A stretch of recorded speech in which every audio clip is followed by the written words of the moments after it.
சித்தாந்தமே இல்லாத கூட்டணியில் விஜயகாந்த் சேர்ந்ததுதான் தேமுதிகவின் இந்த நிலைக்கு காரணம் என பாஜக தேசிய செயலாளர் எச் ராஜா தெரிவித்துள்ளார். இதுகுறித்து நியூஸ் 7 தமிழுக்கு தொலைபேசி மூலம் அவர் அளித்த பேட்டியை கேட்கலாம்.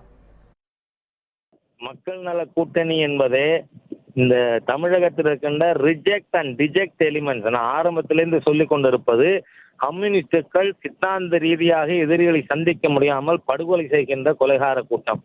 அதே போல வைகோ அவர்கள் இந்தியாவை ரஷ்யா போல் பிளந்து விட வேண்டும் என்று எண்ணுகின்ற ஒரு பிரிவினைவாதி.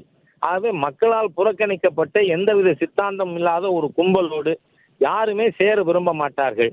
ஆனால் அந்த கூட்டத்தோடு திரு விஜயகாந்த் அவர்கள் சேர்ந்தது என்பது அந்த கட்சியினுடைய தொண்டர்களின் கருத்திற்கு மாறாக இருக்கிறது என்பது இப்பொழுது தெரிந்திருக்கிறது.